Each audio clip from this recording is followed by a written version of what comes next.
Hello students, good morning. आज मैं शिवपूजन सहाय का महाकवि जयशंकर प्रसाद रचना लाई हूँ। और सबसे पहले हम कवि के बारे में, लेखक के बारे में जानेंगे, उसके बाद हम चैप्टर पढ़ेंगे। ओके, तो देखिए पहले शिवपूजन सहाय के बारे में। शिवपूजन सहाय एक कर्मठ पत्रकार, साहित्य सेवी और राष्ट्रभाषा के अनन्य उपासक थे। उनके लेखन का आरंभ ललित गद्य लेखन से हुआ, जिसमें स्वाभाविकता और सहजता के साथ ठेठ देहाती बोलचाल की भाषा का ताना बाना है। उन्होंने कहानियों, निबंध आदि विधाओं में लिखा तथा मतवाला जैसे पत्र का संपादन किया। इनका वे दिन वे लोग संस्मरणात्मक रेखाचित्र है, लेकिन व्यंग्य विनोद से पुष्ट मुहावरेदार भाषा में लिखित चित्रोपमकता के गुणों से परिपूरित है। अब हम आते हैं पाठ परिचय। पाठ का क्या हम लोग इंट्रोडक्शन देंगे, उसको हम पहले देखेंगे। शिवपूजन सहाय ने जयशंकर प्रसाद को बहुत नज़दीक से देखा था और इस रेखा चित्र में सहाय जी ने प्रसाद के व्यक्तित्व के अछूते प्रसंगों को रूपायित किया है। उनकी दृष्टि में प्रसाद जी महान साहित्यकार के अतिरिक्त विलक्षण प्रतिभा के धनी थे। इस रेखा चित्र में उनकी विलक्षणता को विस्तृत रूप दिया है। सन 1912 में मैट्रिक पास करते ही मैं मुगलसराय चला गया। वहाँ मेरी दूसरी शादी के बड़े साले रेलवे गार्ड थे। उनके एक मित्र पंडित बद्री द्विवेदी राजघाट मतलब काशी स्टेशन पर टिकट चेकर थे, जिनके बड़े भाई पंडित शिव प्रसाद द्विवेदी बनारस की दीवानी अदालत में मुंसरिम थे। इन्हीं मुंसरिम साहब की कोशिश सिफारिश से मैं उस कचहरी में हिंदी नकल नवीस नियुक्त हुआ। उस समय वहाँ कोई हिंदी लिखने वाला क्लर्क नहीं था। नियुक्ति से पहले मेरी योग्यता परीक्षा हुई। बाबू गौरीशंकर प्रसाद वकील ने मेरी जांच की। मेरी लिखावट उनको शुद्ध और सुंदर जची। मैंने एंट्रेंस क्लास सन 1909 तक उर्दू फारसी पढ़ी थी। सन 1910 में एंट्रेंस ही मैट्रिक हो गया। तब मैं एकाएक संस्कृत हिंदी पढ़ने लगा, इसलिए उर्दू भी फारसी लिपि में खुशखत ही लिखता था। खुशखत होने के कारण मैं उक्त वकील साहब का तो न स्नेह भाजन हुआ ही एडिशनल मुंसिफ बाबू रघुवर दयाल का भी कृपा पात्र हुआ। मुंसिफ साहब आगरा निवासी थे। उनके दफ्तर में एक सज्जन श्री राधा कृष्ण जी थे। वह गोवर्धन सराय मोहल्ले के रहने वाले थे। गोवर्धन सराय में ही प्रसाद जी का घर है। वही सज्जन प्रेरक बने। हिंदी का प्रेमी तो मैं था ही। स्कूल में पढ़ते समय से ही आरा की नागरिक प्रचारणी सभा में प्रायः जाया करता। अदालत की नौकरी से छुट्टी मिलने पर काशी नागरिक प्रचारणी सभा में भी जाने लगा। अखबार पढ़ने का शौक खूब था। वकील साहब की सभा के कोई पदाधिकारी थे। वह मुझे नागराक्षर में लिखने के लिए कुछ काम दिया करते थे। उसके लिए पैसे भी दिलवाते। दफ्तर में भी रोज की बाहरी आमदनी से कुछ हिस्सा मिलता ही था। उन दिनों कचहरी मतलब अर्दली बाजार से कंपनी बाग नागरिक प्रचारणी सभा, जो ब्रैकेट में लिखा नागरिक प्रचारणी सभा तक, या बेनिया बाग गोवर्धन सराय जो पड़ता है तक की सवारी 1-1.5 आना का भाड़ा लगता था। मैं दोनों जगहों का चक्कर काटा करता। जान पहचान तो किसी से थी नहीं। दूर से ही बाबू श्याम सुंदर दास को सभा में देख लेता और कभी प्रसाद जी को भी। उनके घर जाकर अपना परिचय मैं कैसे देता, संकोच के मारे साहस न होता था। मैं रहता था खजूरी मोहल्ले में, कचहरी से थोड़ी ही दूर। उपर्युक्त मुंसरिम साहब के घर पर मेरे बड़े साले ने व्यवस्था करा दी थी। वहाँ पंडित अंबिका प्रसाद वैद्य भी रहते थे। वह मिर्जापुर के निवासी थे। वह प्रायः भारतेंदु सखा प्रेम घन जी की चर्चा किया करते थे। वह साहित्यिक न होने पर भी साहित्यानुरागी होने के कारण प्रसाद जी को भी जानते थे। मुंसरिम साहब विश्वविख्यात ज्योतिषाचार्य पंडित सुधाकर द्विवेदी के गुथिया दामाद थे। इसलिए वैद्य जी कभी कभी ज्योतिषी जी के घर से हिंदी पत्र पत्रिकाएं लाया करते थे। उन्हें मैं रातों रात पढ़ डालता था। सभा के वाचनालय में थोड़ी ही देर ठहरने का समय मिलता था, क्योंकि बासा बहुत दूर था, अतः पढ़ने की भूख नहीं मिटती थी। मैं आरा की नागरिक प्रचारणी सभा में ही इंदु देख चुका था। संभवतः वह सन 1910 में ही निकला था। उन दिनों उसकी बड़ी प्रसिद्धि थी। काशी में रहते समय इंदु कार्यालय देखने की बड़ी उत्कंठा हुई। सभा के वाचनालय में एक पाठक से परिचय हुआ। उनका नाम अब याद नहीं। वही पथ प्रदर्शक बने। उस समय मन में विचित्र कुतूहल था। दर्शनों तक कंठा के सिवा कोई कामना न थी। पूर्वोक्त श्री राधा कृष्ण की प्रेरणा से प्रसाद जी का घर देख चुका था। किसी दिन सभा की ओर न जाकर प्रसाद जी के घर की ही परिक्रमा कराता था। उस समय पंडित रूप नारायण पांडेय जी प्रसाद जी के यहाँ रहते थे। वह भारत धर्म महामंडल की मासिक पत्रिका निगमागम चंद्रिका का संपादन करते थे। उनको भी पहले पहल वही देखा। प्रसाद जी महान साहित्यकार के अतिरिक्त और भी बहुत कुछ थे। उनकी स्मृति शक्ति विलक्षण के भी विशेषज्ञ थे। विभिन्न व्यवसायों की परिभाषित शब्दावली का भंडार उनके पास भरपूर था। वैदिक वाङ्मय और प्राचीन इतिहास में उनकी गहरी पैठ थी। संस्कृत साहित्य के प्रमुख अंगों का अध्ययन मनन पैतृक व्यापार में वह पूरे दक्ष थे। विद्याव्यसनी ऐसे थे कि जब सारा संसार निद्रा निमग्न हो जाता था तब उनको स्वाध्याय में तन्मय होने का अवकाश मिलता। बनारस चौक की कोतवाली के पीछे मस्जिद के सामने नरियरी बाजार में उनकी लगभग 125 वर्ष की पुश्तैनी दुकान जर्दा सुरती की थी। उसके सामने के तख्ते पर सफ़ेदा बिछवाकर वह प्रायः नित्य संध्योपरांत रात्रि में बैठते थे।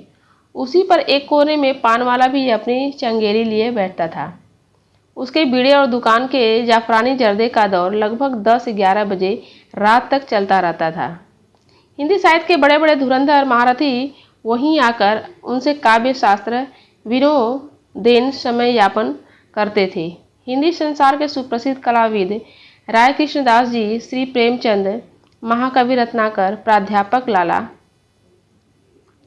भगवान दीन, आचार्य रामचंद्र शुक्ल आदि महानुभाव वहाँ प्रायः आसन ग्रहण करके साहित्य की शास्त्रीय समस्याओं पर विचार विमर्श और भाव विनिमय करते थे।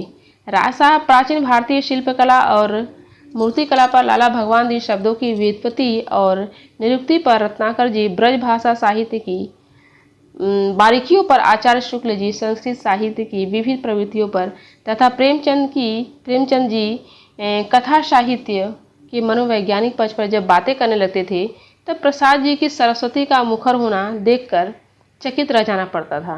वैदिक ऋचाएँ और उपनिषदों के लच्छेदार वाक्य तो उन्हें कंठस्थ थे ही।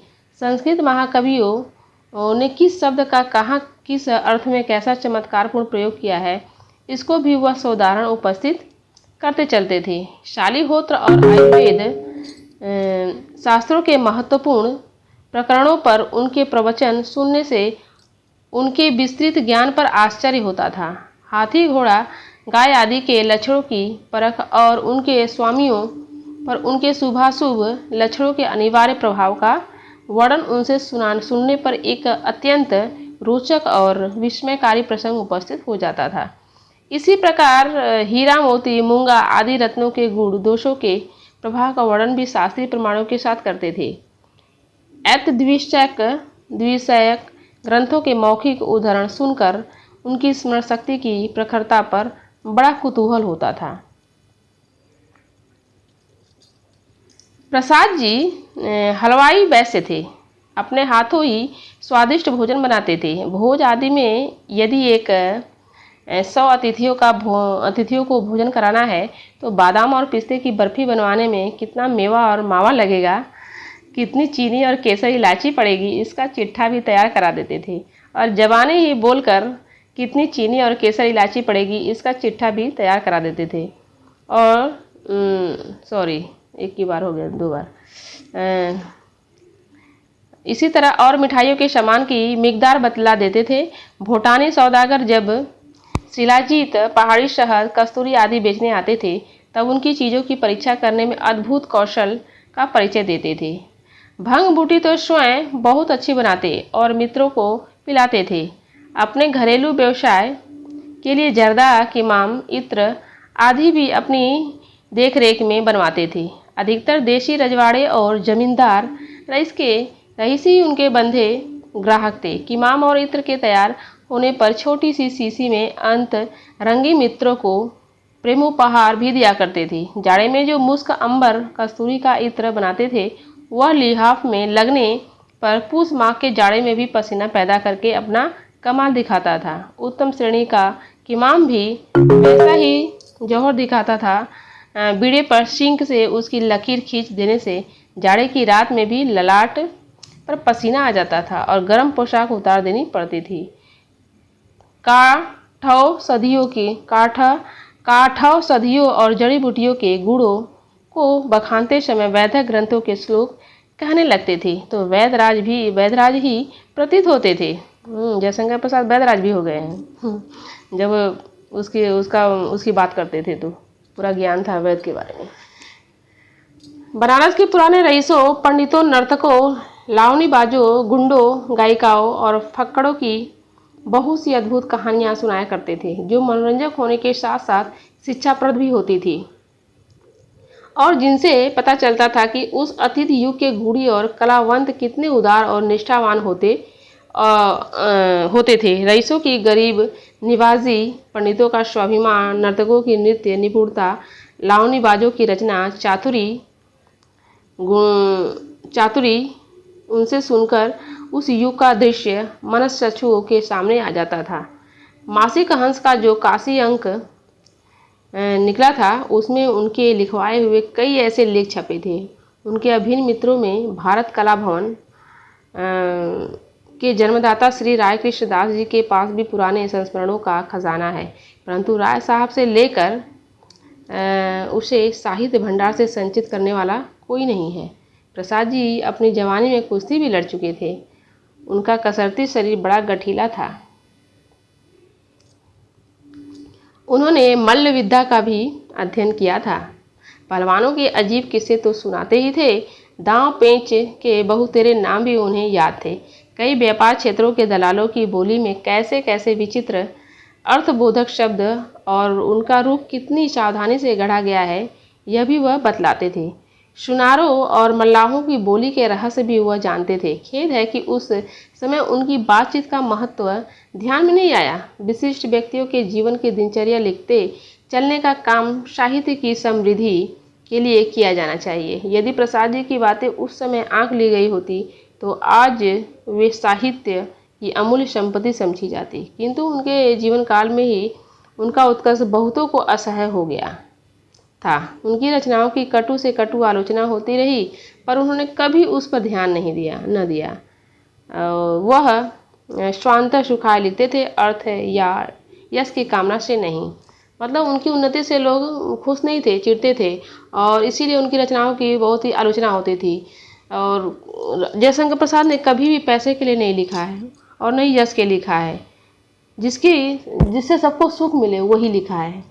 सो ऐसे लोगों की समाज में निंदा होती है जो अच्छे काम करते हैं, लेकिन वो काम करना छोड़ते नहीं हैं। सो जयशंकर प्रसाद ऐसे थे, उन्होंने छोड़ा नहीं अच्छे काम करने में। इस निर्मम संसार ने जीते जी न प्रेमचंद को परखा, न प्रसाद जी को और न निराला को ही। जब ये संसार से चले गए तब इनके गुणगान के साथ यह भी अनुभूत होने लगा कि साहित्य क्षेत्र में ये अमोघ मेधा शक्ति लेकर आए थे। प्रसाद जी की जो अवज्ञा और उपेक्षा हुई वह किसी से छिपी नहीं है, पर हिंदी को प्रसाद जी कविता, कहानी, उपन्यास, नाटक, निबंध आदि के रूप में जो निधि दे गए हैं, उसका मूल्यांकन करके आज गौरव का अनुभव किया जा रहा है। जगत की यही परंपरागत रीति जान पड़ती है कि वह युग की विभूति को उसके विलीन हो जाने के बाद ही पहचानता है। जब तक वो आदमी जीता तब तक उसको सम्मान नहीं मिलता। क्या पता क्या ऐसी रीति है कि मरने के बाद ही उसके गुणों को लोग पहचानते हैं। प्रसाद जी कभी सम्मेलन में नहीं जाते थे। प्रसाद जी कभी सम्मेलन में नहीं जाते थे। मित्र गोष्ठी में सस्वर कविता पाठ करते थे। गंगा में बजड़े पर मित्र मंडली को बड़ी उमंग से गाकर अनेक कविताएं सुनाते थे, पर सार्वजनिक सभाओं में कभी नहीं। गोरखपुर में अखिल भारतीय हिंदी साहित्य सम्मेलन का अधिवेशन प्रताप संपादक श्री गणेश शंकर विद्यार्थी के सभापतित्व में हुआ था। वहाँ के कवि सम्मेलन की अध्यक्षता के लिए प्रसाद जी के पास तार आया। तार में सभापति विद्यार्थी जी और राजर्षि टंडन जी के नाम अंकित थे। उसे पाते ही अन्य मनस्कता से उसको अलग रखकर बातें करने लगे। उनके परम स्नेह भाजन और हिंदी के प्रसिद्ध कथाकार पंडित विनोद शंकर व्यास वहीं बैठे थे। व्यास जी ने उनसे बड़ा आग्रह किया कि स्वीकृति सूचना भेजकर गोरखपुर अवश्य चलिए, हम लोग साथ चलेंगे, पर वह हंसकर बात टाल गए। किंतु काशी नागरी प्रचारणी सभा के कोसोत्सव स्मारक के अवसर पर जीवन में केवल एक ही बार उनको सार्वजनिक समारोह में कविता गान करना पड़ा था। हिंदी शब्द सागर के संपादकों का सम्मान करने का जो आयोजन हुआ था और उसके साथ जो कवि सम्मेलन हुआ उसके अध्यक्ष थे प्रसाद जी के साहित्य गुरु महोपाध्याय देवी प्रसाद शुक्ल, कवि चक्रवर्ती आचार्य श्याम सुंदर जी के आग्रह पर भी जब प्रसाद जी कविता पाठ करने को तैयार न हुए तब उनके गुरु के अध्यक्ष पद के आदेशानुसार उन्हें कविता गान करना पड़ा। उनके ललित माधुर्य कंठ स्वर से सारी सभा मंत्र मुग्ध हो रही। मतलब जब ये गाते थे किसी सभा में नहीं जाते थे। और इन्होंने ये क्यों लिखा, क्योंकि ये सभा अध्यक्ष पद था उसके गुरु के ये अध्यक्ष थे, तभी इनको मजबूरी में गाना पड़ा, वैसे वो नहीं गाते। सो प्रसाद जी के बारे में जो खूबियाँ हैं, निराला जी के बारे में और भी प्रेमचंद के बारे में, तो हम लोग ऐसी क्यों मानसिक स्थिति है कि मरने के बाद ही लोगों को समझते हैं, जीने पर वो सम्मान नहीं मिलता है, ये बहुत गलत बात है।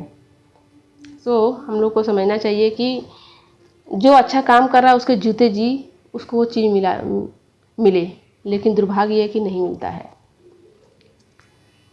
कविता गाते समय वह स्वयं भी भाव विभोर हो जाते थे, लेकिन जब जयशंकर प्रसाद गाते थे ना गाना मतलब गीत, तो खुद उसमें खो जाते थे, इसीलिए अच्छा लगता था जब वो गाते थे। उस समय काशी में हिंदी साहित्य के धुरंधर महारथियों का बड़ा अच्छा जमघट था, सबके साथ उनका सद्भावपूर्ण था। एक बार प्रेमचंद जी ने अपने हंस में उनके ऐतिहासिक नाटकों पर संपादकीय मत प्रकट करते हुए लिख दिया था कि प्रसाद जी प्राचीन इतिहास के गड़े मुर्दे उखाड़ा करते हैं। किंतु जिस समय यह मत प्रकाशित हुआ उस समय भी प्रेमचंद जी सदा की भांति प्रसाद जी के साथ थे, लेकिन प्रेमचंद जी ने साथ दिया, वो मतलब इसके विरोध में थे कि नहीं ऐसा बात नहीं है। बैठकर निर्विकार चित्त से साहित्यिक संलाप करते रहे। दोनों महारथियों में कभी किसी प्रकार का मनोमालिन्य अथवा वैमनस्य नहीं हुआ, मतलब कभी भी दुश्मनी ऐसा नहीं हुआ साहित्य को लेकर कि नहीं आपका विचार ऐसा है मेरा विचार ऐसा कुछ नहीं था प्रेमचंद प्रसाद में। उनकी तीव्र आलोचना करने वाले सज्जन भी उनके पास पहुंचकर यथोचित आदर मान ही पाते थे। किसी के प्रति उनके मन में कोई राग द्वेष न था। उनकी अभ्यर्थना मतलब प्रार्थना होता है उनकी अभ्यर्थना करने के लिए कई संस्थाओं से अनुरोध होते रह गए, पर वह सम्मानित होने के लिए कभी कहीं काशी के बाहर नहीं गए। एकांत भाव से साहित्य समाराधन में संलग्न रहकर ही सारा जीवन बिता दिया। प्रसाद जी छायावाद और रहस्यवाद के युग में उत्पन्न हुए थे। खड़ी बोली हिंदी में ही कविता करते थे, किंतु प्राचीन ब्रजभाषा काव्य में भी मर्मज्ञ थे। पुरानी कविताएं काफ़ी कंठस्थ थी। ब्रजभाषा साहित्य के बड़े अनुरागी और प्रशंसक थे। काशी में होली के बाद बुढ़वा मंगल का महोत्सव गंगा की मध्य धारा में हुआ करता था। चैत की चटकीली चांदनी में प्रशस्त बजड़ों पर सजीले शामी यानों में नृत्य गान का दर्शनीय आयोजन होता था। उन सुसज्जित बजड़ों के चारों ओर दर्शकों और श्रोताओं की नौकाएं रात भर डटी रहती थी। प्रसाद जी की नाव पर उनके साहित्यिक बंधु भी संगीत का आनंद लूटते थे। काशी की सुप्रसिद्ध गायिकाएं शूर और तुलसी के विनय पद जब गाने लगती थी, प्रसाद जी भाव विह्वल हो उठते। एक दिन काशी नरेश के बजड़े पर विद्याधरी ने जब शूर का एक पद अब मैं नाचो बहुत गोपाल गाया, तब प्रसाद जी के सजल नेत्रों से अनवरत अश्रुधारा प्रवाहित हो चली। बहुत भावुक भी थे। उनके घर पर दरवाजे के सामने ही जो शिव मंदिर है उसमें फाल्गुनी महाशिवरात्रि को महोत्सव हुआ करता था। उनके परिवार की यह पुरानी परंपरा थी। उनमें अधिकतर साहित्यिक सेवियों का ही समागम होता था। जो साहित्यकार थे तो जो रहेगा उससे वैसा नहीं उसका संपर्क रहेगा। तो उस गान वाद के समारोह में भी काशी की कोई सर्वश्रेष्ठ गायिका केवल शास्त्रीय संगीत सुनाने आते थे। नृत्य नहीं होता था, पर गेय पद शुद्ध साहित्यिक आनंद देने वाले ही होते थे। बड़े शांत भाव से और बड़ी शिष्टता के साथ वह उत्सव संपन्न होता था। इसी प्रकार अपने वंश की मर्यादा का निर्वाह वह प्रत्येक पर्व पर करते थे। श्रावणी पूर्णिमा मतलब रक्षाबंधन के दिन चांदी और तांबे के सब तरह के बड़े छोटे सिक्कों की राशि अपने आगे लेकर बैठते थे। अधिकांश ब्राह्मणों की दक्षिणा बंदी बंधाई थी, जिन्हें पूर्ववत अपना अंश मिल जाता था। होली, दिवाली, दशहरा सब त्योहारों में उनके परिवार की पुरानी प्रथा का पालन विधिवत होता था। उनका घराना काशी में बहुत प्रतिष्ठित माना जाता रहा और उससे लाभान्वित होने लगे वाले लोग उसे दरबार की संज्ञा देते थे। प्रसाद जी को देखते ही अनेक काशी निवासी हर हर महादेव मात्र कहकर उन्हें करवद प्रणाम करते थे। यह प्रतिष्ठा बनारस में केवल काशी नरेश को ही प्राप्त है, किंतु बड़े राग रंग वाले धनी घराने में पैदा होकर भी अपने निष्कलंक चरित्र के प्रभाव से वह इस प्रतिष्ठा के आजीवन अधिकारी बने रहे। देखिए ये आपका चैप्टर यहीं पर फिनिश हो रहा है और यहाँ पर देखिए कुछ यहाँ पर शब्दार्थ हैं जो कि जो भारी वाले शब्द ये शब्दार्थ है, मतलब ये उर्दू से उर्दू ज़्यादा शब्द हैं तो उसके हिंदी दिया गया है। तो देख लीजिए मुंसरी मतलब मुंशी होता है, खुशखत मतलब सुलेख होता है, दर्शनोत्कंठा मतलब दर्शन की इच्छा, मिकदार मतलब मात्रा, कीमाम मतलब सुगंधित द्रव्य, लिहाफ मतलब रजाई, बजड़ा मतलब एक प्रकार का नौका, नकल नवीश मतलब अदालत में नकल देने वाला, एडिशनल मतलब अतिरिक्त, भूटानी सौदागर मतलब भूटानी सौदागर, शालीहोत्र मतलब अश्वविद्या, शालीहोत्री की विद्या, लावनी बाजो मतलब लावनी गाने वाले, बुढ़वा मंगल मतलब एक लोक नाट्य। सो हम लोगों ने यहाँ पर पढ़ा जयशंकर प्रसाद, जो महाकवि जयशंकर प्रसाद के बारे में शिवप्रिय सहाय ने लिखा है, उनके जीवन के बारे में लिखा है, उनके सोच विचार के बारे में लिखा है, उनका लाइफ स्टाइल कैसा है, कैसे थे वे, उनके बारे में वो पूरा मतलब ध्यान दिए हैं या फिर ऑब्जर्व किए हैं जो बातें, तो शिवप्रिय सहाय ने हम लोग के सामने यहाँ पर पेश किए हैं।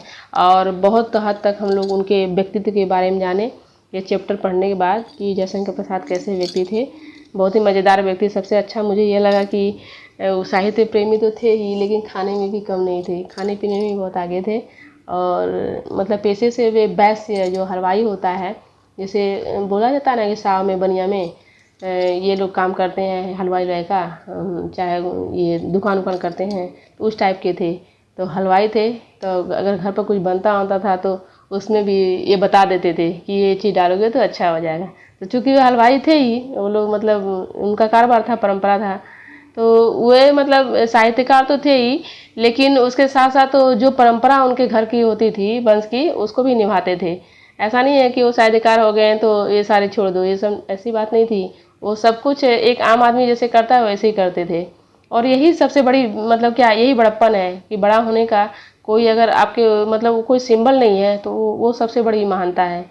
तो ऐसे लोग थे लेकिन जब तक वे लोग रहे हैं, चाहे निराला हो चाहे प्रेमचंद, चाहे वो सम्मान नहीं मिला जो मिलना चाहिए था। हाँ, मरने के बाद जरूर मिलता है, लेकिन ऐसा नहीं होना चाहिए, जीने पर ही मिलना चाहिए, क्योंकि वो भी तो जाने कि हम इसके हकदार हैं। तो ये दुनिया का दस्तूर है कि जीते जी आपको कुछ नहीं देने वाले हैं और नहीं आपको चैन से रहने देने वाले हैं। सो यहाँ पर शिवप्रिय सहाय ने इनके बारे में हम लोग को बताया, इनके व्यक्तित्व के बारे में बताया। ये बहुत धन्यवाद इसके लिए शिवप्रिय सहाय का है जयशंकर प्रसाद के बारे में बोलने का, क्योंकि ऐसे बहुत कम लोग होते हैं कि किसी के बारे में कोई रचना करते हैं। तो शिवप्रिय सहाय ने बहुत बड़ा काम किया है, जिससे कि हम लोग इससे बहुत ही लाभान्वित हो रहे हैं और इनके बारे में जाने, इनके व्यक्तित्व के बारे में जाने। सो सहाय जी का बहुत बहुत धन्यवाद। सो स्टूडेंट्स, आज के लिए इतना ही काफ़ी है। नेक्स्ट जब वीडियो आएगा तो उसके बाद आपका ये आ रहेगा, रजिया रहेगा, रजिया मैं पढ़ाऊँगी। सो आज के लिए इतना ही। Thank you.